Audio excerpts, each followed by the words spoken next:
All right, so welcome songwriters to the At Home Songwriting Writing Choruses Workshop. I'm Chad Shank. Just to give you a little bit more background on me, so I'm originally from Mitchell, South Dakota. If any of you have ever heard of the Corn Palace, that's the home of the world's only Corn Palace. That's the town's claim to fame. Um, but I moved to Minneapolis in the end of 2006. So I've been here going on 16 years, which is crazy. But I have always been into music ever since I was a kid. I taught myself how to play the keyboards. In middle school, I started recording music, writing songs. All through high school, I was recording, writing.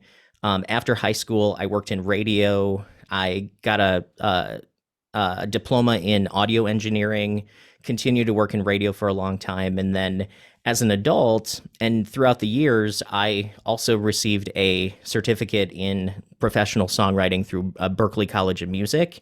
And I've read about every songwriting book, taken about every course that wants to take my money. So I just love the craft and the aha moments that I get when I'm like, that's why I like that song, or like, that's why the song works. So hopefully I can share some of those aha moments with you. And these workshops are me sharing information, but also learning from each other. So I do use the chat room. So if you do have questions or things to mention, please use the chat. Also, we can interact and speak directly as well. So you can unmute yourself, if you have comments and things as well. So definitely welcome questions and discussion. And actually, parts of my presentation will have areas where I'll actually directly ask you for some input. So let's go ahead and jump in here. So I will share my screen. So what are we going to accomplish today? So as I mentioned, I want to give you tips to help you create your songs. And I also want to give you inspiration to help you write your songs and really just kind of get that spark going as well. And I encourage you to take some of the things that we talk about and really put them into practice, because it doesn't do any good to just listen to this information unless you're actually practicing it and putting it into operation. Also, have fun with other writers. Obviously, we have people joining us from a lot of different locations. So it's a good chance to network. And then also, we're going to do some writing exercises as well. And we'll have some open and supportive discussions. So the first thing that we're going to start with to kind of warm us all up is a writing exercise. And this is going to be kind of an object writing exercise where a lot of you might be familiar with object writing, which is sense writing, where you write about an object through your senses. So that would be sight, sound, taste, touch, smell, movement. And in this case, we're going to write also whatever comes to mind from emotions by looking at this photo. So what I'd like everybody to do is I will set a timer for 5 minutes, and I want you to just free write whatever comes to your mind from this photo, right from your senses. Try to hit on every sense, and then also try to write about emotions. And then we'll come back together and we'll share what some of you have written here this morning. This is a great way to train your mind to start thinking creatively. So we will start the 5 minutes now. All right, so that is our 5 minutes. So we've been free writing about this picture through our senses and also through emotion. So now what I'd like to do is see if anybody wants to share what they had written. Does anybody want to read what they had written down? Pierre. Thank you. Okay, so I'll just go right at it. Yeah. As she sits on the subway looking out at the blur of billboards going by, she feels sad and happy at the same time. She's just left the coffee shop where she put an end to the long and wild relationship with her now former boyfriend. As she sits on the subway talking to her friend about the meeting and smells the fresh baked bread of the person behind her, she feels relieved. It took her a lot to build up the courage to put an end to the 5-year relationship that wasn't going anywhere she wanted it to go. The sounds of the subway chugging along is soothing to her as she heads back home, knowing that she did what had to be done. Awesome. That was Thank you. really great imagery. That was really good. Thank you. Thank you. Anybody else want to share what they had written? I feel like I failed at doing like all five senses. I think I only have like two senses on here, but I can share. Yeah, go for it. Okay. Girl sits in the subway on a call. She listens to the annoying waiting music as she waits. She looks out the window as the train goes along the track so she doesn't die of boredom. She is aware that she is not alone on the subway and feels guilty for talking for talking on the phone. For talking on the phone for talking on the phone in public. But she is too busy and stressed to do it any other time. Yeah, I know it's not that long, but that's it. That was still great though. You know, that's something that you probably didn't plan on writing before you got into this meeting. So I think, you know, doing this free writing just from a photo is a great way to sort of get rid of, if you're sitting down and you're like, I don't know what to write about, just pick a photo and write from your senses, because it will spark something in your minds that you didn't think about before. Hazeline, you had your hand raised as well. Yeah, Have you can y'all hear me? Yep, yep. Going somewhere on the A train, heavy sounds all around. Through a tunnel of sounds, wondering if I taste my cornflakes from breakfast. Feels like bumps are on the ground, going so fast. I just get a glimpse of things, feeling tired and worn out. Cool. I love that you had taste in there, because taste is a sense that sometimes is hard to figure out what you want to say about it, but that's something that you know, can help you experience things from a different perspective as well. Awesome. Thank you. In the chat, it looks like Zach says, oh, it looks like Doug put some in here too. So let's go to Doug first. So Doug says, looking at the graffiti on the wall, the rhythm of the rails that coincide, an interesting combination of senses. Sometimes I wish I had a big eraser that would let me wipe out all of the words that leave a bad taste in my mouth. It's funny how the world slows when we approach our next stop. I relax for a minute and then rewind to see what feelings the next stop will bring. Cool. Very cool. Zach says, looking out the window, everything is a blur. She can barely hear the voice on the other end of the phone. The train bangs and rattles as trains will. A group of young men behind her seem to be recording a music video, lacking only cameras and talent. There's a lingering foul odor she can't shake, the origins of which she prefers remain a mystery. Her insides are churning. She's pretty sure she heard a doctor say the outlook is grim, but couldn't quite make it or the context out. Maybe he was talking about his favorite hobbit, Took Peregrine. That's the dumbest thing she's ever thought. She thought, try to focus. Zach says he object writes every day for 10 minutes using the random words found at objectwriting.com. Awesome. Yep. So objectwriting.com is Pat Pattison's website. So Pat suggests doing object writing daily because it keeps your mind in a creative state, and it teaches your brain to think in senses much faster. So when you take courses at Berkeley online, they actually have you do daily assignments of object writing, and after about 12 weeks of doing that, like the ideas that come out, just it's like you turn on the faucet. It's really great. There's a question about how do you raise your hand. It's in the reactions button. I think it's in different places on different people's screens, but it's under reactions, and then you can raise your hand. Oh, the little smiley face? Yep, exactly. I'll come back to the chat, but Lauren, you had your hand raised. Yeah, I wrote just a couple of verse things since we're talking about songs. Speeding through the countryside, the world outside is shiny bright. My heart beats fast on a speedy train. Will I ever love again? You say good things come to an end. Yet why do I feel I've lost a friend? Why do I feel alone and lost?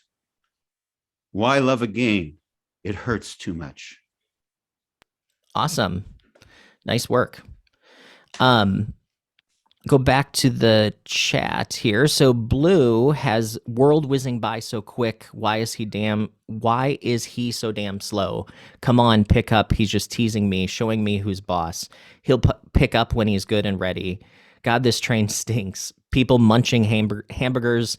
Shut your mouth while you're eating. Do I want to hear you chewing? Funny. Yes, that's the most disgusting thing when someone's eating near you. Eve or Ive says, blank stare on my face. Your words start to taste so bitter. That's a great metaphor. Words start to taste. I don't want the truth. I just want you on a bullet train to nowhere, catching a glimpse of our past life in the faces of men and women and children. Passengers become passers-by. Are you passing me by?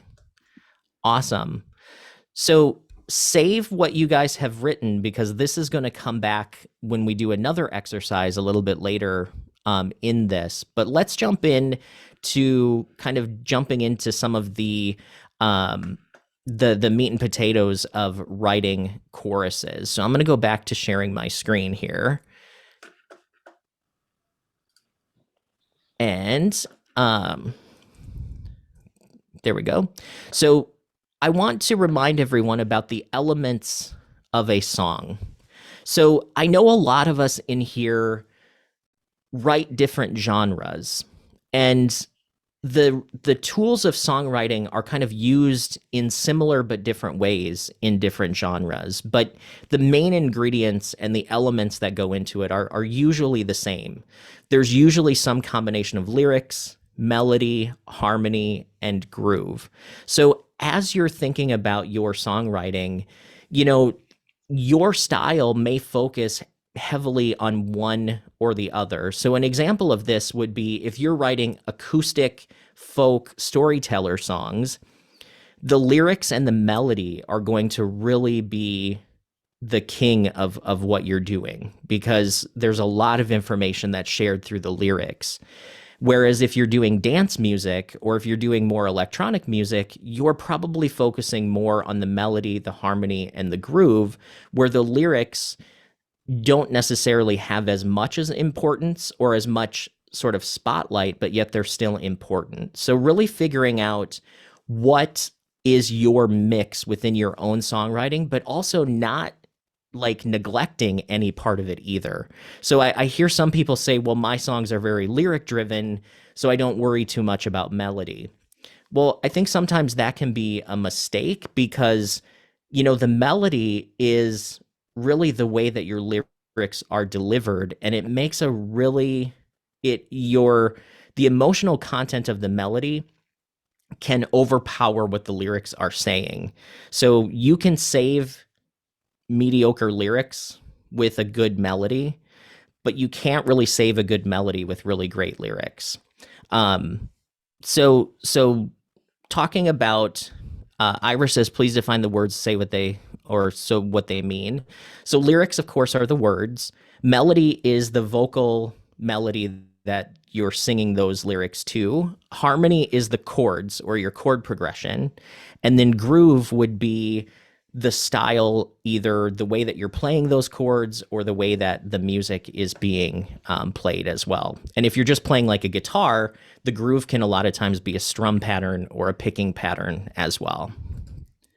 So going back to some basics that we talked about in our last workshop, where we talked about verses, we talked about the verses setting up the situation and really establishing the who, the when, and the where of your song. And if you missed the verse workshop, it's actually on the At Home Songwriting YouTube page at athomesongwriting.com. So check that out. The chorus now, what we're going to dive into is really the main emotional idea of the song. It establishes the why the verses matter, and it's really the core of what the song is about. The bridges will take us somewhere new and expand the idea, and we'll be talking about bridges next month in our workshop that we do then. So be sure to check that out on Meetup. So what is a chorus? So let's talk about where the idea of a chorus comes from. So the idea, or kind of the beginnings going way back with choruses, started in Greek theater. And it was really the summarizing part of a performance. During these live theater performances, it was where a group of people sang a response to the scene that just happened. So they were kind of responding to what the actors had just done. And chorus, the word really comes from singing together. So it's the part where everyone sings. And you probably know that from listening to music over the course of your life, where the chorus is really the part that everybody remembers, right? Because that's the part that people sing along to. A lot of times it's the most anthemic part of the song. It's sort of that release of the tension that the verses build. And somebody told me that it is the part of the song that drunk people remember, which I thought was a funny way to look at it, but it's kind of true. People will mumble the melody to the verse, but then when they get to the chorus, they'll sing it. So a chorus is oftentimes the most repeated portion of your song as well, because a lot of times the chorus isn't really changing much, if at all. So back to the two types of song sections. So there's developmental sections and there's central sections. Developmental sections are ones that are giving you information that lead up to a point. So they're kind of setting that stage, giving you the information that you need. A lot of times developmental sections will also provide concrete details or imagery that will give context to the emotional parts of the song. And it also creates contrast. And that contrast creates motion towards that central idea. And then the central idea summarizes the main idea of the song. It's the emotional center. It's the why everything else matters in the song. And it really completes the thought that the verses or the developmental sections set up. And again, it's the most repeated part. So probably not a surprise that choruses are a central part of your songs. So that brings up the question of, well, what is a hook? Well, a hook and a chorus are sometimes talked about in the same way, but they're a little bit different from a concept perspective. So a hook is really, when I think about the hook of a song overall, it refers to the main message and the title. And it's sort of like the clever idea or the kind of flip on words that really summarizes what the song is about and sort of what catches the listener's attention. Hooks can be lyrical or they can be musical as well. So a lot of times it's a repeated motif, or it's sometimes a repeated thought within the music that can be memorable as well. But when I think about the hook, when you talk to like songwriters in Nashville, when they say the hook, they usually mean what's the kind of clever idea that makes this song different. And you can have a hook without having a chorus. And then a chorus is a song section that's repeated to deliver the main emotional concept of the song, but not all songs need a chorus. And usually a chorus contains the hook. So Nabil, I see that you have your hand raised. Yeah, just wanted to comment on the hook. The way I think about the hook is exactly what the term says. It hooks you in, it pulls you in. So a hook could actually be the first line of the verse of the song could be a hook because it pulls you in, because it sets up that um, there was danger present. Now you want to find out what the danger is, so just that setup is pulling you in. But usually, because of the emotional content, hooks really land well in choruses, because that works really well in pulling people in from an emotional perspective. So that's why we find them often over there, but they can be anywhere in the song, by the way. Absolutely.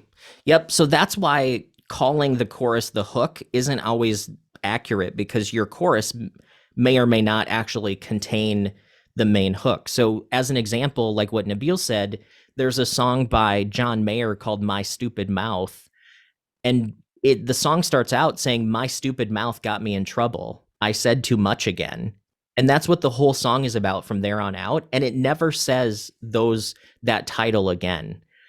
So but you know what the song is about because that's the hook. So Nabila is right. It can be in any section, but some writers will tell you that you want the hook early enough in a song to where the listener isn't trying to do math to figure out what the song is about. So you don't necessarily want to save your hook for the very end because people are used to getting sort of that feedback or that sort of satisfaction earlier within listening to a song.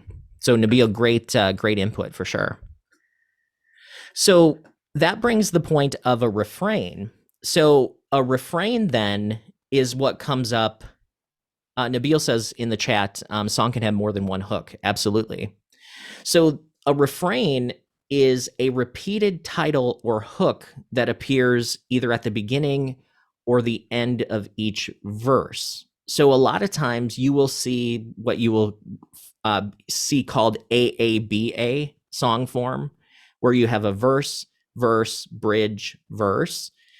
A lot of times your refrain is going to be either at the beginning or the end of those verses where it's summarizing what the song is about or what the title or what that hook is in each verse. An example of that would be like Tracy Chapman, Give Me One Reason to Stay. Give me one reason to stay here and I'll turn right back around. That's the refrain that she does throughout each verse. And then there's a bridge, and then she comes back to kind of a verse as well. Not sure what your name is, but iPhone, you have your hand raised. My name is Camden. Thank you. So I don't realize this is about choruses, but I was just wondering, what about in the AABA format? What about like leaving the main the main idea for the bridge? I mean, you're not supposed to do that then, or? I mean, you can if your verses are doing a good enough job of keeping people interested and establishing your sort of main idea, you could sort of have a payoff a little bit later in the song. But I think you have to be careful that you don't lose people by not getting to the point. Because as listeners, if we just hear a bunch of information, but we never really get a chance to understand why it matters, we sort of start to tune out. So you can definitely use the bridge to sort of give some extra oomph or some extra push to what your topic is. But I would say leave some breadcrumbs in the verses before it. So you don't lose the listener before they tune out, before they get there, if that makes sense. Right. Okay. So it's just another thing. So I should be reading more of it, but I read a little bit of this book called Writing Better Lyrics, and it talks about showing before telling, but you're kind of telling me the opposite of showing before telling. So, I mean, how do you balance the two? So this is actually a different concept than showing and telling. So showing and telling has to do with imagery and emotional language. So showing is setting up that sense-based language that you experience through your senses. So things that you can see, things that you can touch, taste, smell, those are showing language because they're showing your listener what's going on. You're not telling them. Whereas your telling language is telling somebody how you feel, because with emotions, in order to make your listener experience emotion, you can't just tell them that you're sad because they won't feel it. But if you show them what that sadness feels like let's say sadness is being trapped outside on a winter's day without a jacket, right? Like that metaphor gives you a sense of what sadness feels like. So that's showing versus telling. What we're talking about here is we're talking about the hook of the song really being what the song is about. So it's more of the concept more so than the showing versus telling. Does that make sense? Yeah. But yeah, writing better lyrics is kind of the lyric Bible that Pat Pattison has written. Doug says he had a mentoring session with a person from NSAI, which NSAI is Nashville Songwriters Association International. He said they used a stopwatch to see how long it took to get to the hook and the chorus. Interesting. Yeah, people have studied Max Martin songs, which Max Martin has a ton of Billboard #1s. And most of his hooks and choruses happen within the first 35 seconds of a song, which is interesting. Tell is I'm sad. Show is tears cascading down my face. I've run the race too long. Exactly. Yep. So good questions, though. Thank you. So let's talk about writing a chorus. So some concepts and principles that can help you as you are starting to write your songs. So let's talk as a group and kind of open this up to comments both in the chat and then also if you want to share kind of your ideas as well. What qualities do you feel make a great chorus? And I'll tell everybody listening that you should take notes on what everybody says, because these are what your listeners are also probably looking for within your songwriting. So I'm going to stop the screen share so we can see each other a little bit more. But who wants to share what are some qualities of a great chorus? Does anybody want to share their thoughts? It needs to be the higher part of the song. Sure. It doesn't have to be, but many times I would say that usually it's a high part of the song. People in the chat are saying there's repetition. Yep, repetition is powerful, memorable, something that's relatable, singable. Pierre, that's very important. Again, think about the drunk people that have to sing your song. It also summarizes the why of the song. Yep. Rachel says it's catchy, which kind of goes back to memorable. Bill says repetition, easy for people to learn, remember, and sing along to. I heard somebody say that your job as a songwriter is actually to teach your listener how to sing your song. And that tool is that repetition and being catchy. So think about, because sometimes I see people sing songs that they've written and they don't even remember how it goes. So how do they expect the listener to know how it goes? Hazeline says catchy again. Nabil says emotion. Yep. Simple, clear, stays in your head. So all of these things that people are saying are what your listener is expecting to get from you as a writer. So taking notes on these things is this could be kind of your reminder sheet when you sit down, like what is your North Star? What is your goal? Richard, I see you have your hand raised and your screen flopping around. Yeah, I was just going to comment that it's a little bit of like a kind of goofy way to explain it, but a good chorus is one that kind of makes you go like, like it feels necessary, I guess, is maybe the more kind of coherent way to describe a good chorus. You really feel like it needs to be there.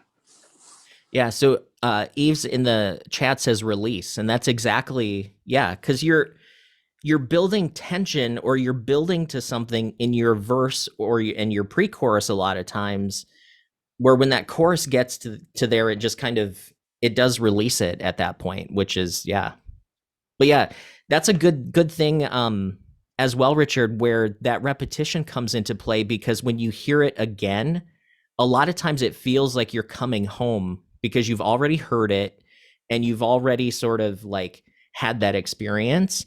That's why sometimes using your melody of your chorus in the instrumentation in your song intro can give a little bit of foreshadowing to your listener. So when they hear the chorus, it feels familiar and it feels comfortable to them.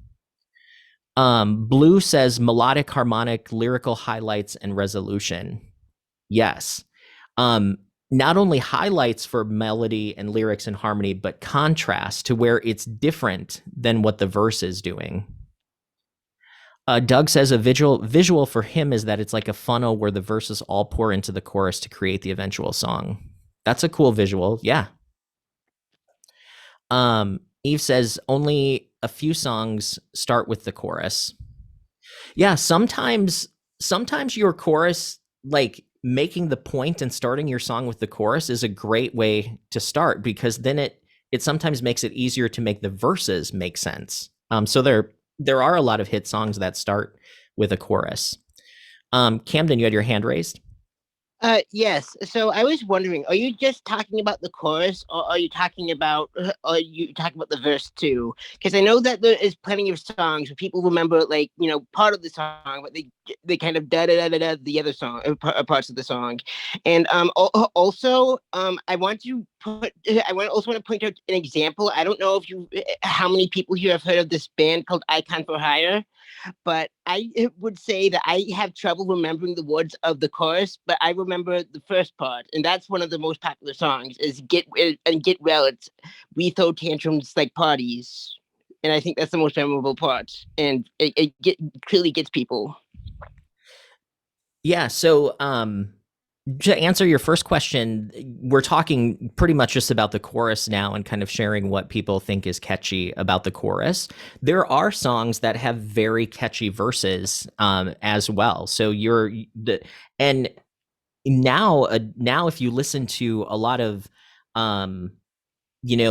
popular country songs, the new country, a lot of them have really, it's almost like the verses are like a second chorus. Like everything is a hook, everything is a catchy part of it. And in fact, there's some schools of thought that you just write two choruses and you use the less hooky one for your verse, which is an interesting way to think about it as well.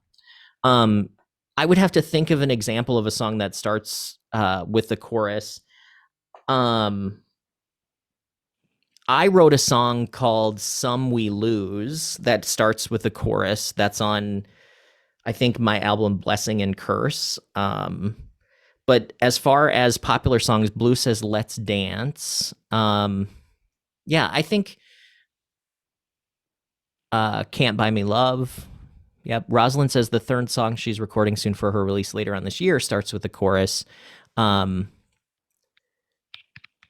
She said she didn't really understand it when the producer did it for the demo, but now she gets it.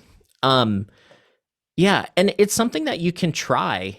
Sometimes just trying your chorus first can really like turn on a light switch and be like, that's what the song needs, right? That totally finishes it out. So try it. Ron, you had your hand raised. Yeah, maybe this is just a comparison between the verse and the chorus. Pat Pattison worded it really neat when he made the analogy of a bride and a bridesmaid, where if you make your verses too robust, it takes away from the chorus. So he was saying in his story that a bride was picking out these elaborate bridesmaids dresses. Her father said, no, no, no. In the end, she had the best dress. The bridesmaid had nice dresses, but nonetheless not as good as the bride. And it really showcased the main point of the wedding, really. Absolutely. Just wanted to share that with everybody. Yeah, no, that's a good idea on his part. That's a great analogy for sure. So let's go back to my screen. So great discussion with the qualities of the chorus. So again, just to kind of go back to this concept, because I think it's so important, and I always have to go back to looking at my lyrics and thinking about how I'm writing a song and am I setting it up right? So the verses usually will give you a combination of who, what, when, and where. So it's really kind of setting that stage. And then your chorus, again, is the why does that matter? Like, why does this location matter to me? Or why does the time frame matter? Where your verses develop, explain, and show us what's happening, choruses then summarize the feelings about it or what the characters are feeling about what is happening. So it's why the verse matters. So this is where we were talking about showing and telling language. A lot of times your verses are showing because it's showing you where it's happening. It's showing you when it's going on. It's showing you who it is. And then in the chorus, you're telling why that matters. So if you write your chorus first, some of us start with a chorus. Writing your chorus first gives you that center point for what the song is really about. And then all of your other parts should lead back to that chorus. So when you start to think about your verses, having that strong chorus gives you a lot of space to play. And writing the chorus first is a great way to write because you're writing the most repeated part first. And when you are writing the chorus first, you can think about, okay, here's the emotion and here's what I'm saying the song is about. Then you can go back to those questions. How did we get here? What happened to make this the situation? Who is this happening to? When is it happening? Where is this happening? And then that gives you information that you can start thinking about the verse at that point. So how to develop is, ask yourself who's feeling the feelings, what happened to make them feel these things, where is it happening, when, and write all of these things down into sort of prose paragraph form before you even start to put it into lyric form. Because having sort of that blueprint or that song map or the outline of where you're going really helps you to stay focused and make sure that you're not going too far off track from your main topic. Marty Dotson, who's one of the creators and founders of Songtown, which is a website, a community for songwriters, he wrote a book called Song Building or Song Blueprints. I think it might be Song Building, but he talks about how you're creating the map as you're going to really stay on track. Camden, you had your hand raised. Just a little thing. Do you mind if I screenshot the develop the rest of your song thing? Yeah, you can screenshot it. Okay, cool. Doug says funny. He actually. Oh, did you have something else, Camden? Nope, I'm good. Right, I Okay. accidentally pressed the hand raise button. Oops. That's okay. Kind of new to this, if you can't tell. Okay. No worries. Doug says, funny, I actually wrote a chorus for a song first before this class began today to be worked on later. Well, Doug, now there's your process. So that's one of the things that it took me a long time to learn because I was a songwriter that wrote songs line by line, where I would say, okay, I have my first line. Now what's the second line? Now what's the third line? And I sort of wrote that way. But then as I started to zoom out and really think about the song concept and how do I properly develop the concept, I started thinking about it in what are the overall guiding sections and what are they saying? And then how do I then develop those lyrical form around that to really explain the song in a better way? And it also helped me not be so stuck all the time because I would get stuck on just trying to figure out one line. And a lot of times there are lines that can make or break a song, but when you're first writing your first draft and you're really just getting a song written, just knowing what your section is going to say can really be a powerful tool as you're writing. So the next thing is, what if you write your verses first? So a lot of us start with verses too. I kind of flip-flop back and forth. Sometimes it helps me write the verse first because I can set the scene and then I can sort of develop that into the main point a little bit later on. But if you do write your verse first, you can ask yourself, what is the character feeling? Or what is the singer feeling? Or what should I, the listener, be feeling about what is happening? And a great question is, why does this matter? And write down the answers to those questions because that gives you a ton of content for your chorus. And it may even give you the title of your song. Sometimes people write a song and they don't even have a title in mind. Those things about why all of this matters is like the jackpot for title information. And pay attention to how your verses color your chorus. Does your chorus mean something each time you hear it, even though the lyrics haven't changed? because that's something that Pat Pattison talks about in his Writing Better lyric book called Recoloring the Chorus. And if you listen to a lot of really great songs, the lyrics in the chorus never change, but you feel it more every time that you hear it. And I have people ask me, should I change the lyrics in my chorus? And I'm from the school of thought that you should change it the least amount possible, because if you're having to change your chorus, that means you're not giving us the right information in the verses. And you haven't written a verse neutral chorus, which means the chorus can be recolored by the verses. So this is something that takes practice, but I think if you start to think about moving your song through a progression, it can help you become a really great songwriter. So your chorus, again, should be written in a way that you can recolor it and help the chorus mean more as the song goes on. So the next question is, can you give an example of this? And I can, actually. So this is a #1 country song by Trace Adkins. It was written by Ashley Gorley, who, if you want to study how to write a hit country song, you should be studying Ashley Gorley, because he has 56 #1 country songs. So he knows what he's doing in the market today. But let's listen to this song and talk about how the verses recolor the chorus. So this is You're Gonna Miss This. So what did you all think about that song? The You're Gonna Miss This is the part that really stood out the most. So the chorus part, kind of that hooky part. Mm-hmm. Anybody else have comments or observations? Yeah, I think it. Oh, excuse me. I think it did a good job of saying without saying it. Like, you really got to stay in the moment and appreciate what you have while you've got it. But it didn't just say that. Like, here's my lesson for you. He did a good job of just kind of,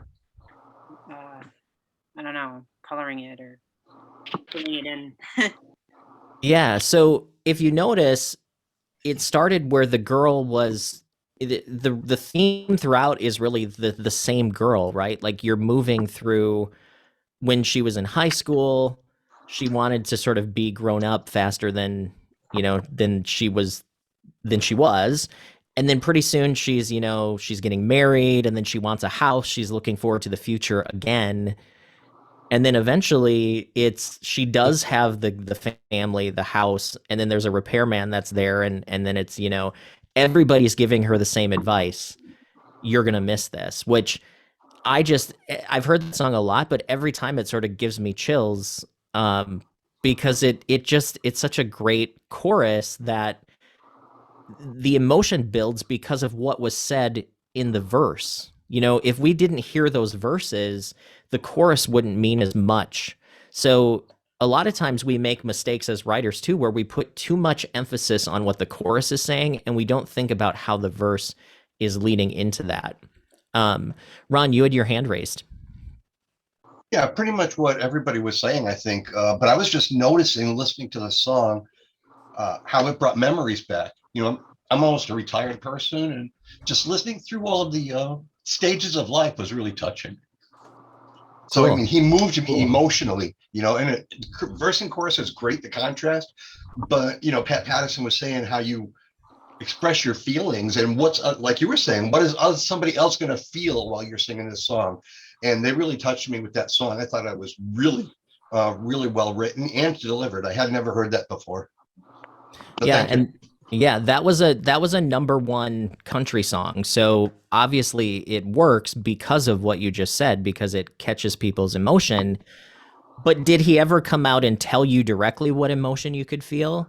He showed you, what to feel more so than telling it. So yeah, Nabil, you had your hand up as well. Yeah, I just wanted to add to that discussion because we're talking about recoloring. So I actually have 4 different ways that I tend to recolor. we just saw the time way of recoloring. So time would be what we just saw, but it could also be by season, by age. Like I was 17, I was 16, I was 28. There's perspective. That's the second one. He, she, me, you. There is location. So, where we are is also another way of recoloring. I was in Paris, I was in New York, and then the chorus line. And then there's also the leave out, which is like you don't actually state the full line of the emotional thing, and then in the last chorus you actually state the full line, just to give it a bit more punch. So just wanted to add a few notes on there. Awesome. So Kathleen says needs to listen to the song again, hopefully saying it right, but the chorus, also the hook in the bridge, right? Yes. So the bridge was actually the part where the repairman was there. So the bridge sort of acted as another verse, but basically the idea in that bridge is that it's still advancing part of the story, and it's creating contrast through the harmony and also the melody. So it's taking us somewhere different that we hadn't been before. So it one of the tools in songwriting is kind of like the tool of twos, where once you've done something twice, don't do it again until you do something different. So that's why a lot of times the bridge is taking us somewhere different. Rosalind asked who the writer of the song was. It was written by Ashley Gorley. He's a really talented country songwriter. Blue says different situations, but the chorus fits them all. The chorus added something new to the song after each verse. Yep. So the verse was actually what was causing that. And Umar says the chorus was recolored. Zach says not his cup of tea, but it explains the point really well. Exact, for sure. Hazeline says, funny, we're talking about country. She's writing a country song today. 5 years later is the bridge. Yep. Bill says the circle game chorus by Joni Mitchell is an example of the same process as well. Pierre says repeat the tool of twos. So yeah, so think about the tool. People call it the rule of twos, but I like to say there's no rule, so I like to call it the tool of twos. What that means is if you've done something twice, don't do it again until you do something else. Because once you kind of do something twice, you risk boring your listener and kind of making it seem a little bit monotonous. So think about the AABA song form, right? You have the verse, bridge, and then it goes back to the verse. So it's like you do it twice, do something different, come back. And that applies to like lyrical structure. It applies to melodic motif. It applies to song sections. So that's why a lot of times you'll see verse, chorus, then a bridge, because you've basically done that verse, chorus grouping twice. So it really creates the contrast that your listener would be craving and keeps the song moving forward. Yeah, Hazeline mentioned motive. So yeah, so it's just a way to remember to not. It's basically a way to think about using repetition. I think a lot of times we get afraid of using repetition because we've heard songs that repeat too much. But I think the reality is our own musical taste won't let us do it too much. So you're probably using repetition less than you think you are. So it doesn't hurt to repeat some things. Number one, there's less to write if you use repetition, so you don't have to come up with as much. But it also, repetition is really what makes songs become, more memorable and catchy as well. So Nabil kind of talked about how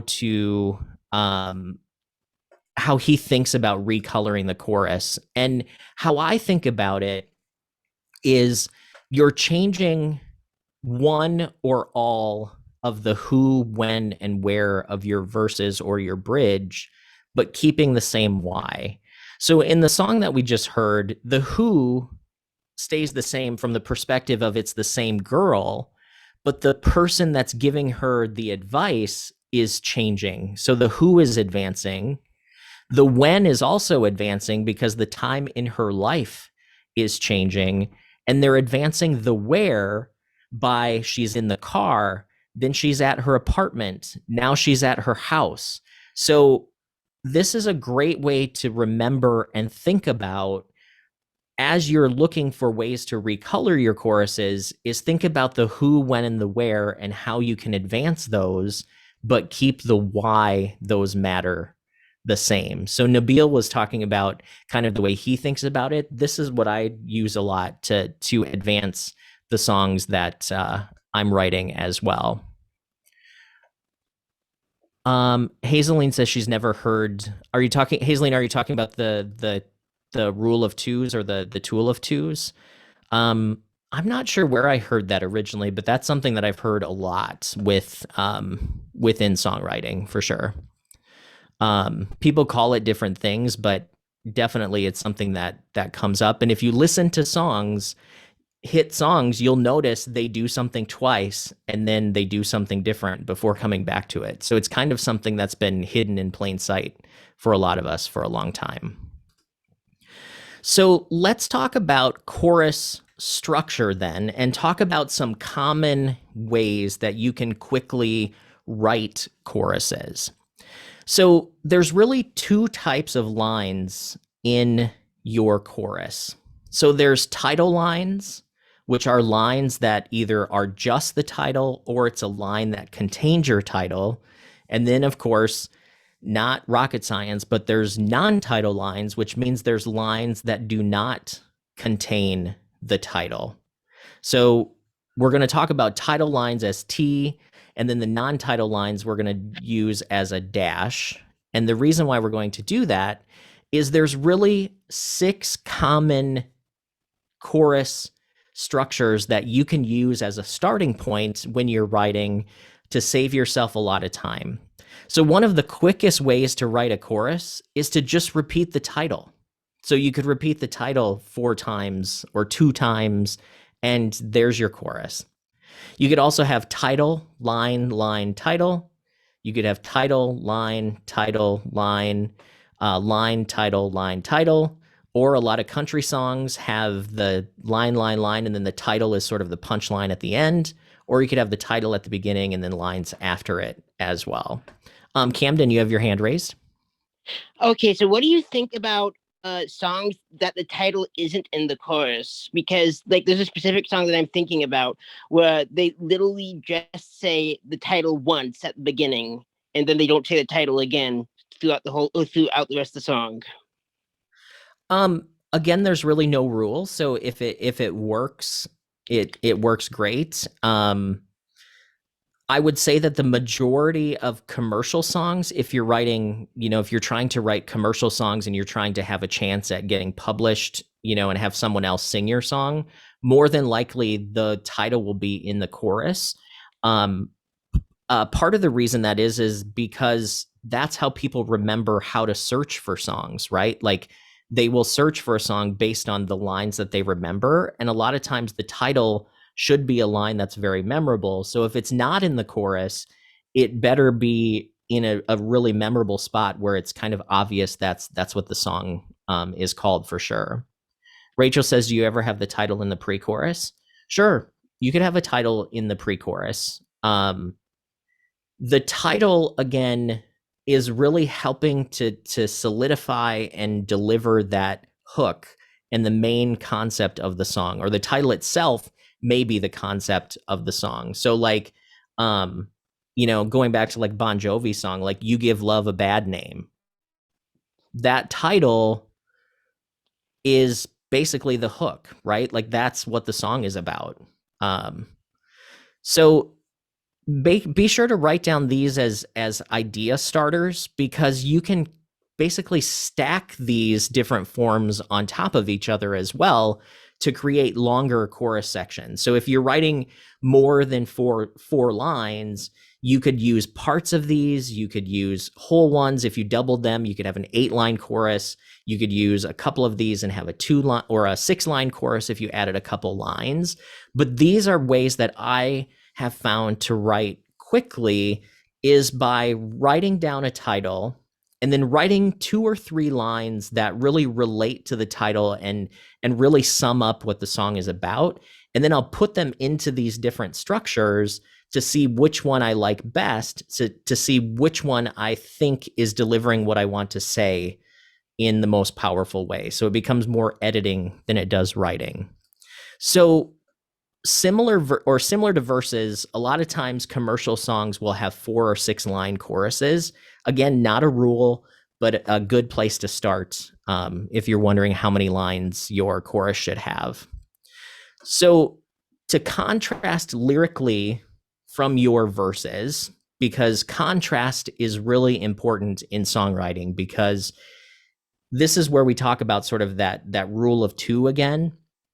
If you have the same rhyme scheme throughout your entire song, if your entire song is A, B, A, B, A, B, A, B, A, B, you better have contrast in other places, because your listener is going to get bored and they will tune out at some point, and your 3-minute song will feel like 9 to people.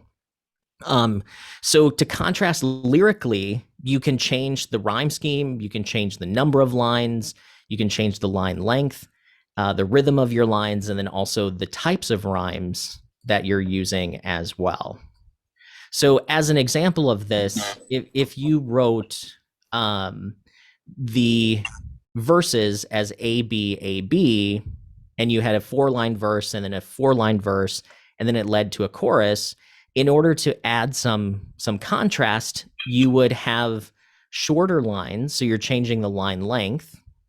It's short, short, long, short, short, long, which, as you can see, is different than long, short, long, short. And then your rhyme scheme can change as well, where you might have the title in the first line, and then the next line rhymes with the title. And then there's a line, 2 lines that rhyme, and then this line rhymes with this line. And then your last line is the title again to kind of close off the section. So if you look at the ways that these sections are contrasting, I'm contrasting the number of lines, I'm contrasting the length of the lines, and also the rhyme scheme. Doug says the pattern and the length of the chorus will vary based on the other elements of the song, melody, harmony, and groove, but not will, but may. I would say, Doug, your chorus should contrast. Your chorus should be different than the other parts of the song, so it sounds like it actually is a different section. Any questions on this concept of contrast?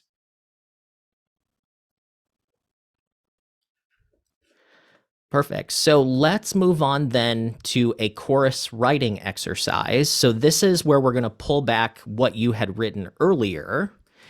And what I'd like you to do is pick a title from what you had written earlier. So something, a phrase or a word that really stands out to you as a great title from what you had written when we started this workshop. Pick a title and then write 2 lines that relate to that idea.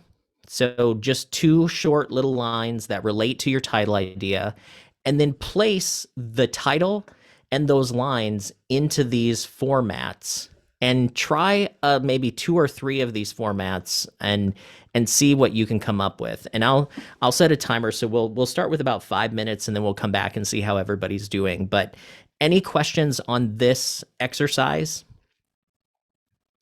So pick a title, write 2 lines that relate to the idea, and then put the title and those other lines into some of these patterns and see what you come up with from a chorus perspective. So we will start now. All right, so go ahead and wrap up with what you're writing now. So how did that feel for a lot of you?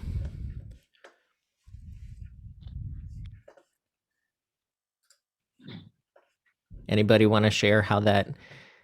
Blue says it was tough. Hazeline says hard. Okay. Was it hard Was it hard coming up with lines, do you think, or what was the hard part, or what was catching you up? Hazeline says, yeah, thinking about other lines. Sure. Trapped by a bad initial idea. Okay. That can happen. Nabil, you had your hand raised.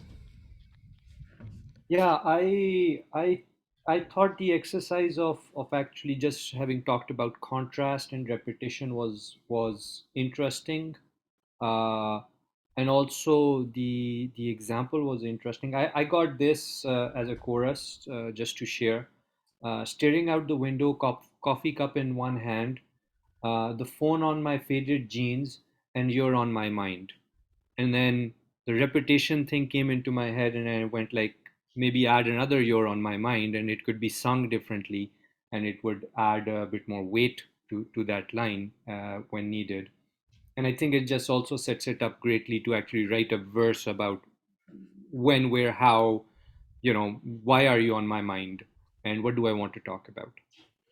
So yeah, so kind of what you had written there to me feels a little bit more like it was verse material, because it was more of that showing language at first, but then you kind of tied it up with "You're on my mind." So did you start with the title of "You're on my mind," or what did you start with as your title? I actually started with staring out the window, coffee cup in one hand, because it's got a feeling of why are you staring, right? So I know it's a show, but it's kind of it's it was already leaning me towards the tell of you're on my mind, so that's why I decided to use it as a chorus. Got it. Anybody else want to share what they had written for that exercise? I'd like to share. Go for it. I wrote the line that I grabbed from the previous was, "You can taste the vibration and movement through the air and space." Um, the repeat, I did do the repeat. It said, "I can feel, I can feel, I can feel." The title was "Life," but I wasn't able to come up with something that went into the chorus. So it does like this: "You can taste the vibration and movement through the air and space. I can feel, I can feel, I can feel. Life um, help me to possess what is mine." Cool. So, and you said the title is "Life"? Yeah. Yep. So that title wasn't necessarily your hook. Think about the song that we listened to, "You're Gonna Miss This." Basically they tagged that title on the front of the chorus and then at the end as well. So it was, "You're gonna miss this, you're gonna want this back, you're gonna wish these days never went by so fast. These are some good times, take a good look around. You may not know it now, but you're gonna miss this." So that was the T dash dash dash T structure, where the title really sums up what you are saying. And I think in some of these examples, I'm hearing a lot of verse material, but I'm not necessarily hearing kind of that title, that hook, what makes a chorus sort of sum up your verse, if that makes sense.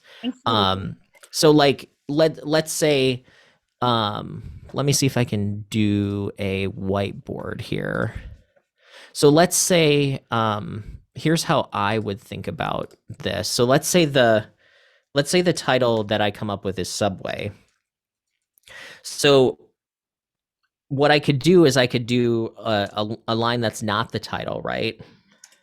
Staring out the window, she holds on to her, or stare. I want to go more emotional. So it's staring out the window, wondering, where did she go wrong? Will she find... Subway's kind of a goofy one. I would try to rhyme Subway with in the title line on the end. Will she find the right thing to say? So this would be like a line title, right? But I could also try it a different way and change the order of the lines. So I could say, will she find the right thing to say here on the subway? She wonders where she went wrong here on the subway. So the idea here is to use these structures as your sort of first draft, so to speak, where you would have the somebody needed to put on mute. There we go. Got lots of noise. So the idea here is to use those as frameworks of somewhere to start, and then come up with your the rest of your song and kind of edit it from there. I'm kind of thinking on the fly, so this is not like magical songwriting right here, but this would be a line title, where it's, will she find the right thing to say here on the subway? She wonders where she went wrong here on the subway. You know, I could expand that and put in some other lines, but the idea is to change the order of your lines to see if something speaks to you more than the other. So looks like we have some hands raised. So Hazeline, you have your hand raised. Yeah, I got gonna get where I'm going by tomorrow morning, riding on this crazy train. That's cool. Is the song Crazy Train? Yeah, now it was A Train, like the A Train. That's like I think the Express in New York when I was a kid. My mom used to ride the A Train. Cool. But I changed it to Crazy Train, which is this morning I'm writing a country song that mentions a train. And so it's kind of funny how there was a train there. So you could actually repeat those lines that you just said, and that could really be a chorus. Because you said something, and what were the first two lines? Gonna get where I'm going by tomorrow morning, riding on this crazy train. So yeah, so you could repeat those lines, and that would be a pretty good chorus. You would just have to figure out, what does all that mean? You know, Yeah. why are you going somewhere? And, you know, what led you to be on the crazy train, basically. Awesome. Thanks for sharing. Bill, you had your hand up as well. Yeah, thanks. In the free writing exercise, I was writing about travelling slowly along the platform. So that would be the title of the song, Travelling Slowly. So what I've got is, travelling slowly as a train picked up speed. Too many memories, too many tears. Time to move on and travel forward. Travelling slowly towards better times. So could do with a bit of rearrangement, but there's a little bit of repetition there. I like that. That was very good. That definitely sounds like a chorus, for sure. Nice work. Thank you. Camden, you had your hand up?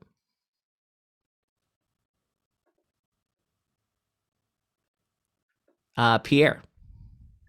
Okay, first off, I like the exercise. I only had time to do the 4 titles in a row, but I'm looking forward to continuing on. So mine goes, I wanted to believe that it would last forever. I wanted to believe in me and you. I wanted to believe that we'd be together. I wanted to believe, but now we're through. Cool. Is that awesome? That's kind of the idea, the 4 titles in a row type thing. Is that what you're looking for? Kind of. So what you did was you kind of started with you sort of riffed on part of that line and then repeated it, which is a tool that, you know, people like, you know, little known songwriters like, I don't know, James Taylor uses. You know, I've seen fire and I've seen rain. I've seen sunny days that I thought would never end. I'm totally losing. I've seen fire, I've seen rain, I've seen sunny days without it. What's the next line? Somebody's got to know it. I've seen lonely times when I could not find a friend. There you go. But I always thought that I'd see you again. So the first 3 lines start with I've seen, right? But the only line that has a title in that is the first line. So that's actually a T line. if that makes sense. So you can use sort of that motif, so to speak, the lyrical motif, like James did with I've seen, but I always thought that I'd see you again. So it sets up like all these things that he's seen, but then he's never going to get to see this person again, because obviously we all know that that person committed suicide, that song's about. But yeah, so kind of what you did was you riffed off of the first lines, which is a really powerful tool, which is really cool for sure. Ron. Yeah. When I saw that picture, it just made me think of somebody on their way to work trying to get all of the stuff done ahead of time before they got in the office. So my title was Organized Chaos. And the course was Organized Chaos at the Edge of Insanity, Finding Balance in My Gravity, Organized Chaos just to please my boss. Nice. I think a lot of us can relate to that one. Cool. Going to the chat, it looks like is it Eve or Ive did the T line. So it's hers is don't say goodbye, don't pass me by. Even trains in the night have to stop sometime. That's awesome. Blue has I know you know it's me. I know you want to show me. I know it's my turn to be alone. Come and pick up the phone. So here is the line title. So is the title then Blue, Pick Up the Phone? That would be a cool title. Doug says the rhythm of the rails, the heartache of the street, the graffiti on the wall dances to the beat. The graffiti on the wall dances to the beat. So that feels like the graffiti on the wall is your title. Is that what you were aiming for, Doug?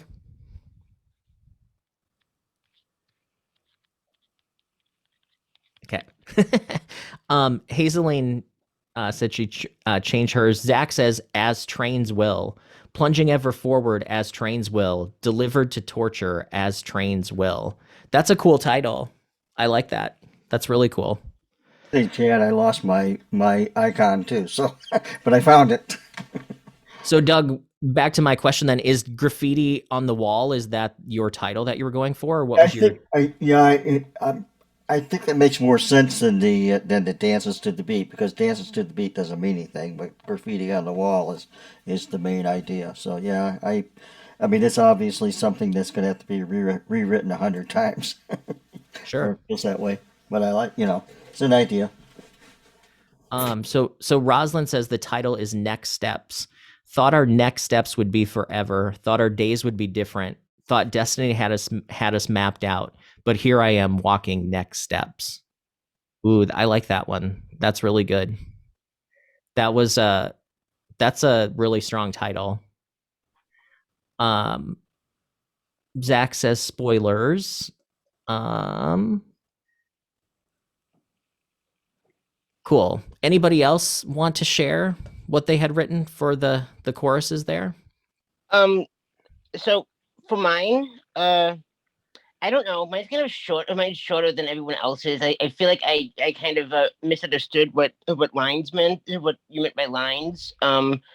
So what I put down is morning routines are a path to a busy and stressed life that ends with death.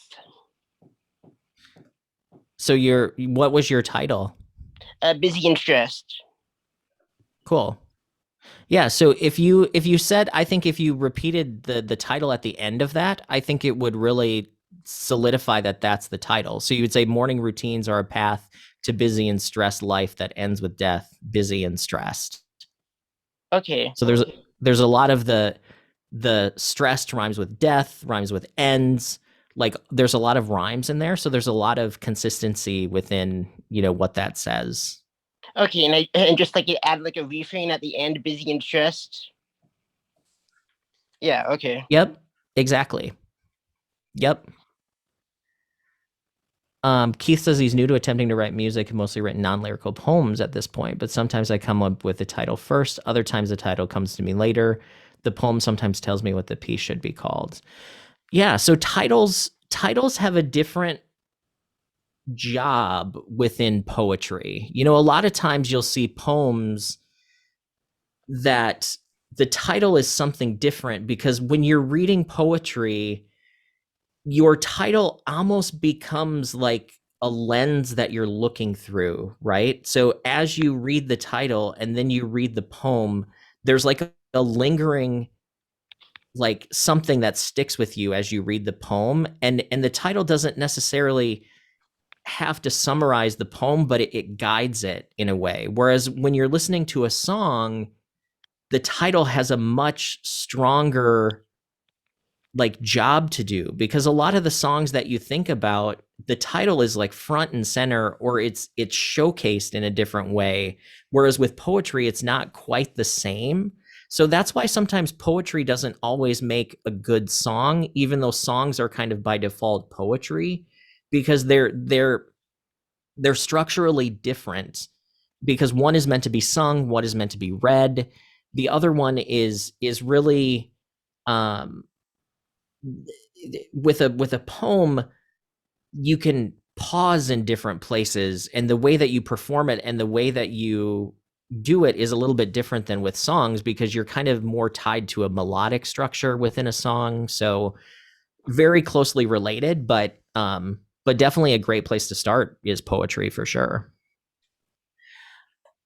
So let's go back and see what I have on my screen here, if my computer will let me. There we go. So I'm going to go back and share. So let's talk about melody and harmony now in choruses. We've been focusing on lyrics so far. So now let's start talking about chords and the melody. So a lot of times with your chorus melody, kind of at the center of this is kind of some main points, and then on the edges we'll talk about some other concepts as well. So your chorus melody usually will contrast with the verse melody, and many times the melody in the chorus is the highest part of your song. Camden had mentioned that before. It doesn't always have to be, but a lot of times the chorus is kind of your peak part. Sometimes the bridge goes a little bit higher, but your chorus is usually the most energy within the song, which can be pitch energy as well. The hook and the title usually should be easy to pick out. If someone says, I don't know what my song is called, that's usually a sign that there's probably not a strong hook or not a strong title. And especially if your listeners don't know what to call your song, that means there could be some issues with sort of the concept and them not necessarily knowing what the song is about. Also, the chorus melody should be easy to sing, easy to remember. You can also start your chorus melody on a different beat in the measure than your verses or the other parts of the song. That's something that a lot of songwriters don't think about, but they should, is where they're starting their melodic phrases in relationship to the downbeat. So in 4/4 time, your downbeat is the 1. So are you starting on the 1 with your melody, or are you starting before, or are you starting after? So one trick that you can do to create contrast is to change where each section starts. So as an example, like the song How Will I Know that Whitney Houston performed, it starts before the downbeat with some pickup notes. So it's, there's a boy I know, he's the one I dream of, where you get to the pre-chorus and it starts on the downbeat with, oh, how will I know? Don't trust your feelings. How will I know? Whoa, whoa. And then when you get to your chorus, it starts after the downbeat. So it goes, how will I know if he really loves me? I say a prayer with every heartbeat. So one great way that you can contrast is to change each section where it's starting in relationship to that downbeat. Also, your chorus melody a lot of times will have a different rhythm and different pitch range, as we kind of already talked about as well. Choruses can have the same chord progression.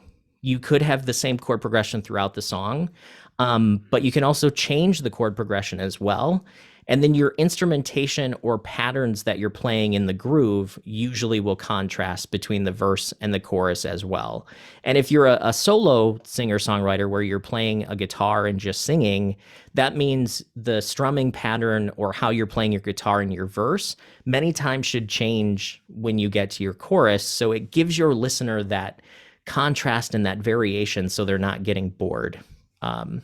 Any questions on those melodic concepts? Ron, I see your hand is up, but I don't know if that's up from before. Okay, perfect. Let's go to the chat. So Doug says, this is so true. A co-writer did this to one of my songs and it made all the difference in the world. Yes. So that's another thing. When we talk about rewriting, and people say that, songwriting is in sort of the rewriting. Once you have a draft, one thing that you should experiment with is where is your melody starting? Because if you get into habits, we all do, where we always kind of play our instrument and we kind of always start in the same part of the measure. But what if you consciously change it to make it start before the downbeat and maybe add some pickup notes or something? Like that could completely change how it sits within the bar, and it could literally change, how you like your song and kind of how it goes. Lauren, you have your hand raised. Yeah, hi. The question involves who we're writing the song for. When I don't have a 4-octave voice range. I'm usually writing songs that I can sing myself. But of course, like all songwriters, I aspire to have my songs covered by other people. So how do you feel about that? I mean, obviously, if you are somebody who has a very wide range in your voice, you can go to places in the songwriting that you cannot go if you're writing for your own range. And so in general, how do you feel about that? And if anybody else has comments, I'd like to hear them.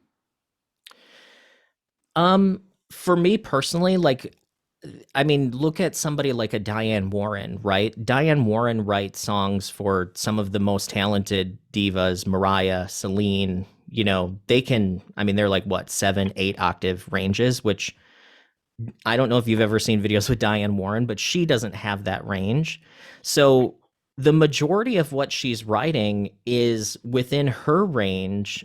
And I think not having a huge range is actually to your advantage as a songwriter, because the majority of people that are going to be singing along don't have much of a range. I think Diane can kind of show where she thinks it's going to go and maybe play it on the piano, right? Like she could play it and show someone where she thinks it's going, but the majority of it would be within, probably 1 octave. Most songs are probably within 1 octave. And if you don't have a lot of range, that's where rhythm becomes more important than the pitch. And one of the things that when you think about melody is made up of rhythm and pitch. So you then start to think about, what are my note patterns? Do I have a lot of eighth notes in the verse? So maybe I should have quarter notes and maybe whole notes in the chorus, right? So you can add contrast and interest even if it's not changing the pitch that much, if that makes sense. So your rhythm becomes even more important than the pitch a lot of the time. Yeah, I mean, if you think of some of the best songwriters, like, well, Bob Dylan, who's my favorite songwriter, he doesn't have a huge range, but Right. He writes great melodies, and Leonard Cohen too. So I take your point. Yeah. Yeah, for sure. Camden, you had your hand raised. Yes, it was about back when you were talking about form measures. I was wondering. So I'm like working on a score for one of my songs, and I noticed that it seems like the measure, the little line or the thick line it breaks kind of where it's in the middle of a rhyme or something or like a middle of a phrase, or you have half a phrase and then you have half of a next phrase going in one measure, and I'm just like I always wondered if that's a bad thing. No, I think you have phrases that cross measures, right? Like your phrase doesn't have to fit nicely into a measure, but the idea is thinking about where you start it. And the other thing to think about is what prosody does where you start it. What message does it send within the prosody as well? And prosody, for those of you who might be new, is where the structure is delivering the same message as your lyrical content. And what I mean by that is, let's say you wrote a song, and let's go back to the train example.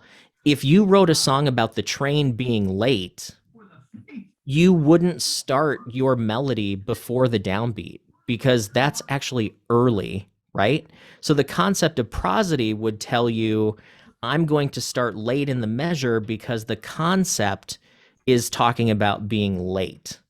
And Pat Pattison will explain it as stable and unstable. Like if you start on a downbeat, it's stable. So what you're saying comes across as being very direct, very stable. So if you're singing about breaking up with someone and being sad, and you're starting on that downbeat, your structure isn't giving the same message as what your content is saying. So sometimes your listener won't believe what you're saying, and your song will sound trite, or it will sound insincere.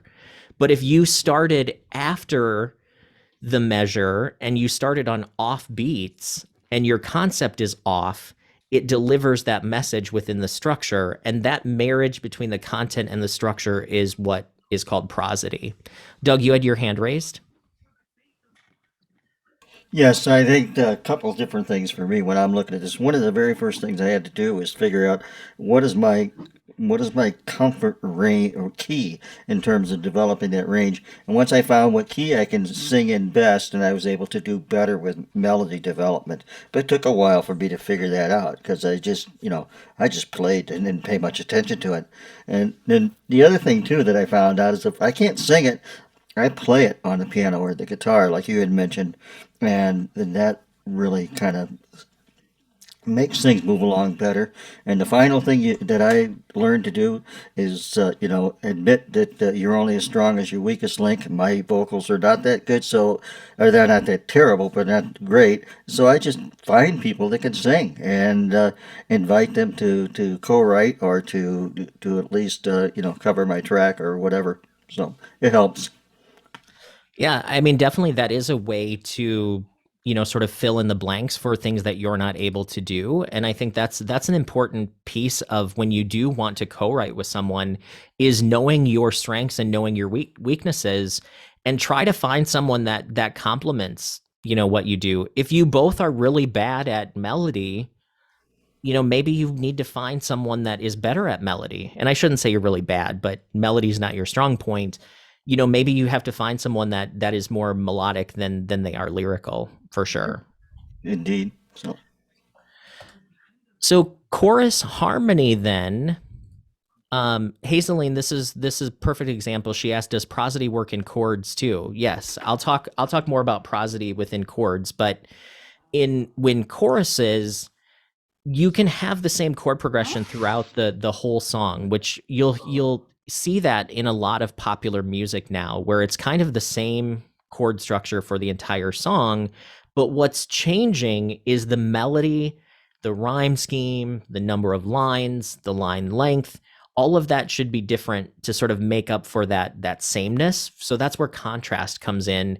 And then also changing how often you change chords is an easy way to add contrast in your chorus. So if your verse has a new chord every 4 beats or on every measure, maybe try doing 2 chords per measure in your chorus, or maybe 1 chord for 2 measures. Like, change up how often you're changing the chords just to give it some different rhythm.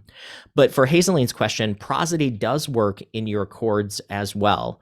So if you are writing a song that has an unstable topic, you would more than likely want to avoid stable chords, because there will be a disconnect between your content and your music that's underneath of it. So your most stable chords within your key are your 1, 4, and 5.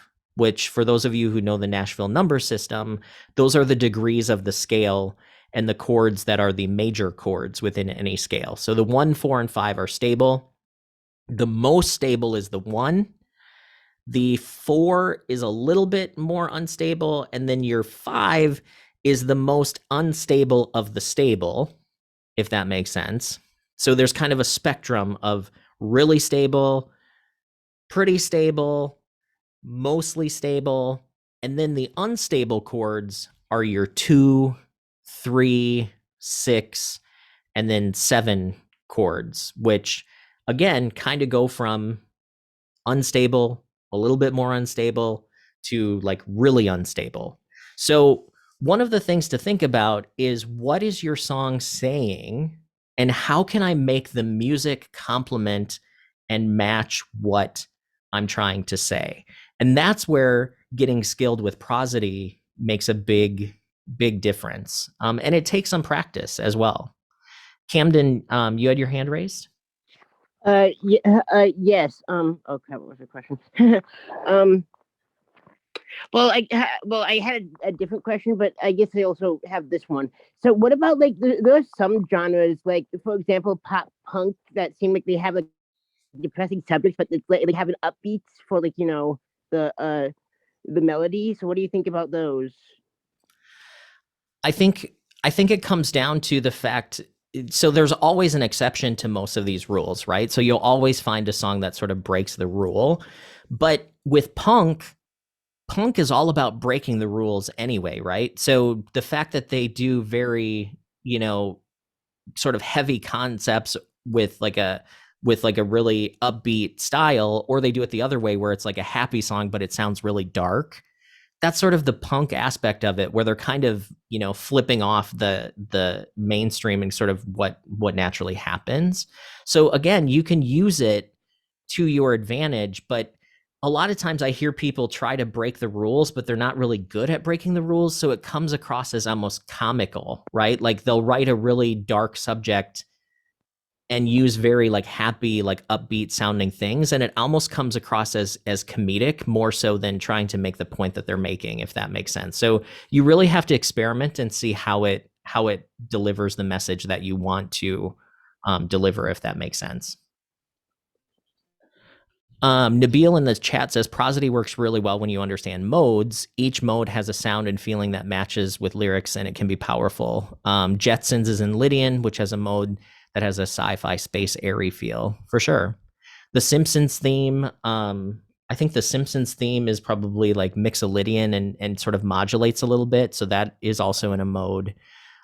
Rachel says possibly using stable chords for an unstable topic, but just use non-chord tones in the bass line. Yeah, you could do that. You could also sing non-chord tones in your melody. So that's the thing too, where if you're writing a song and you're playing, like, let's say a country song that has G, C, and D, and those might be the only chords that some people know, right? Some people might only be able to play 3 chords. Totally fine. That's when you should sing notes that are off of those chords if your topic is unstable, because you want to create that sound of a little bit of dissonance so it doesn't sound so stable. So Rachel, you're right. So not only do the notes that you sing and use matter, but the chords that you use matter, and it all works together to really create the unity or the generalized message of your song. And our goals as songwriters is to really be in control of the message that we're putting out. Camden, you said, what dictates when you change a chord? The melody can dictate that, as Ive says. I mean, the thing about chord progressions is sort of the standard is you change, and this is like, can get really boring if you do this all the time, but a lot of times people change to a different chord every measure because it adds harmonic motion to a song. But you could literally have the same chord throughout the whole song. You could play one chord and just change the way that you're playing it to add the contrast. So the idea is thinking about contrast prosody, and repetition as you're writing. And I'm actually going to be doing a whole workshop on this to give you the tools. It's a month from today. It's on February 22nd. It's a Tuesday night. It's on Meetup now, but I'm going to focus on contrast, prosody, and repetition, which is CPR as a catchy way to think about it. But there's tools within lyrics, there's tools within melody, and there's tools within harmony that you can use to really start to craft how your songs are being put together. And I think a lot of people have been writing songs, they're just strumming and humming, right? They kind of sing the same thing, how it comes out, how they play their instrument. But there's a lot of power within thinking on a more micro level on, what does my rhythm do? What is the melody doing? What are the chords doing? Like, how is that either helping or taking away from the meaning that I'm trying to get across? Because I think all of us have probably written songs or heard songs that they have really emotional lyrics, and you would think that people would react emotionally to them, but they fall flat. Well, it's probably not the lyrics then.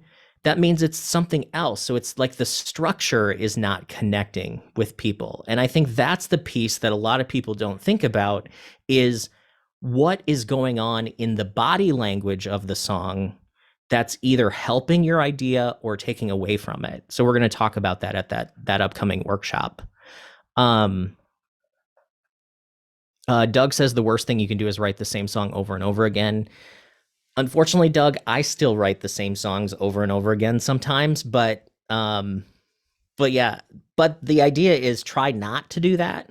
You hear some people that they literally write the same song over and over again. So I did pull out some hit song chorus lyrics to just go over, just to see kind of what some choruses look like. We talked about this one already. Fire and rain. So I've seen fire and I've seen rain. I've seen sunny days that I thought would never end. I've seen lonely times when I could not find a friend, but I always thought that I'd see you again. So here's where we talked about this tool where you could use a repeating start of phrases and then change at the end to kind of tie it all together. Also, I wrote down the chorus to Thriller, the song by Rod Temperton and Enrico Rava, which Michael Jackson cut. So it's because this is Thriller night, and no one's going to save you from the beast about to strike. It's Thriller night. You're fighting for your life inside a killer thriller tonight.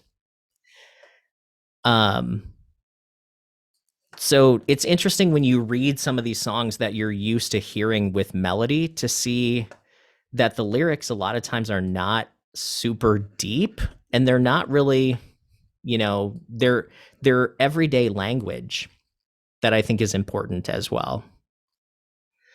Nabil says the rhyme scheme for fire and rain in the chorus is interesting. Let's go back. So it's rain and friend again.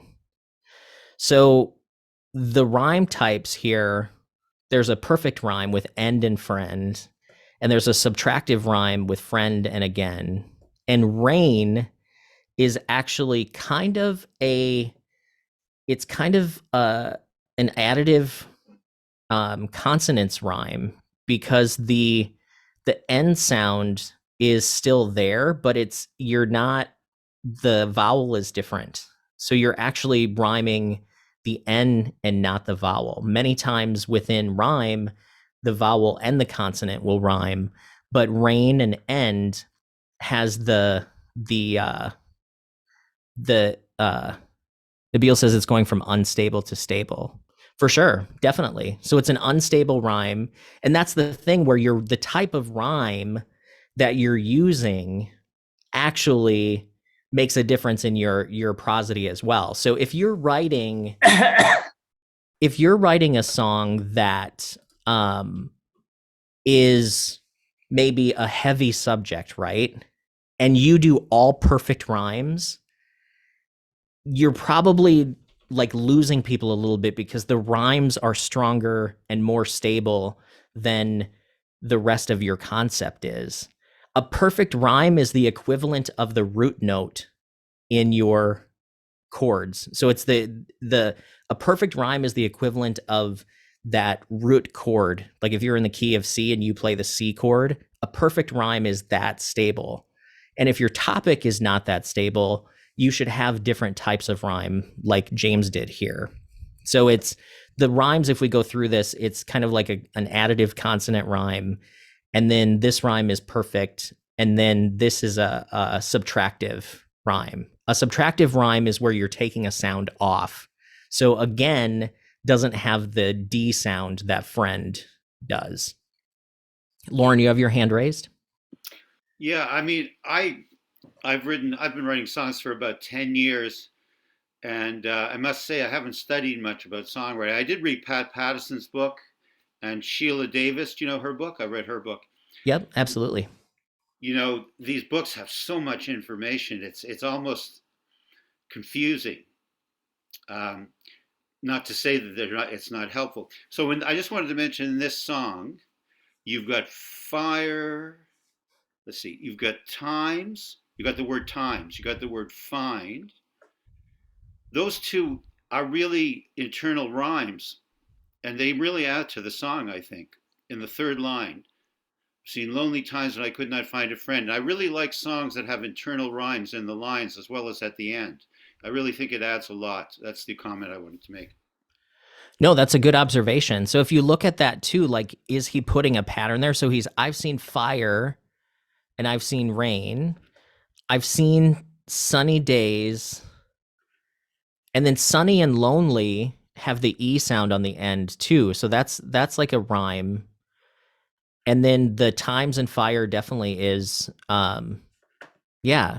So that's the thing where it's almost like alliteration becomes important, how your words play in a key. Pat Pattison would say your words are playing in a key, just like music has a key. Your lyric has a key to it sometimes too, that you should pay attention to.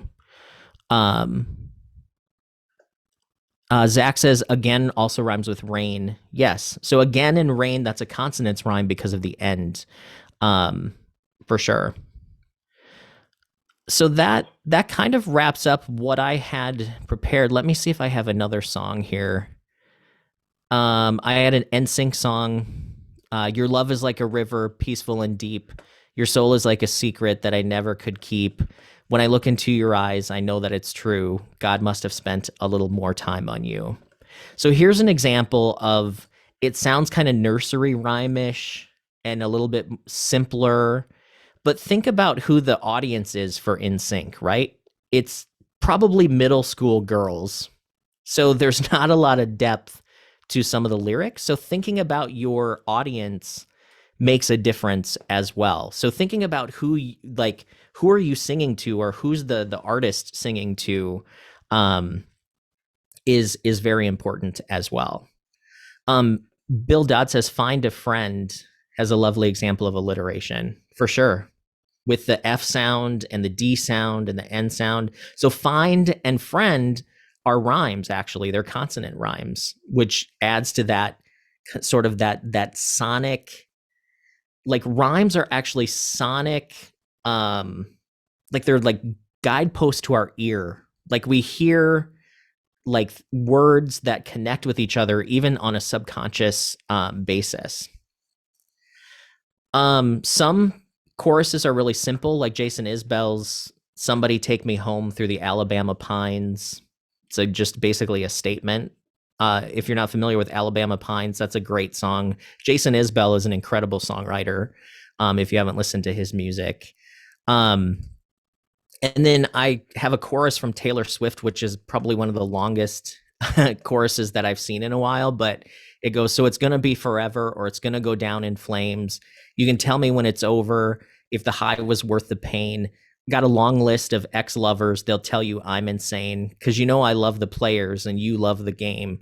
Because we're young and we're reckless. We'll take this way too far. It'll leave you breathless or with a nasty scar. Got a long list of ex-lovers. They'll tell you I'm insane, but I've got a blank space, baby, and I'll write your name.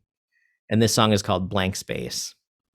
So Taylor is a really good songwriter as well. I think sometimes she doesn't get credit for her writing as much as kind of her sensational life, but she definitely has some good songs.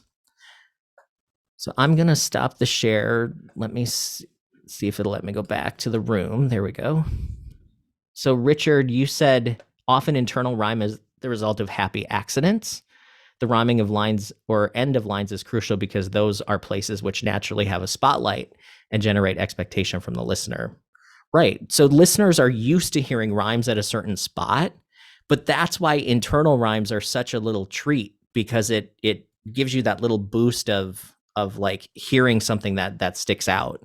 And one way to think about writing internal rhyme on purpose is to write a half a line and then rhyme the other half, right? So you could cut a sentence in half and then rhyme that end of that section with the end of it. So you can actually write it on purpose instead of just sort of making it happen.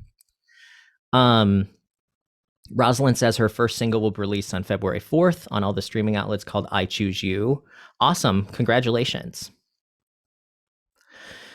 So that's all that I've got for you guys today. Is there any questions or anything that before we wrap up? Hopefully this is helpful for a lot of you. So thank you all for spending a couple hours with me today. This has been fun. So hopefully it's helpful, and hopefully we'll see you guys, next time. So everybody, hopefully stay safe with COVID and everything that's going on, and we'll see you all soon.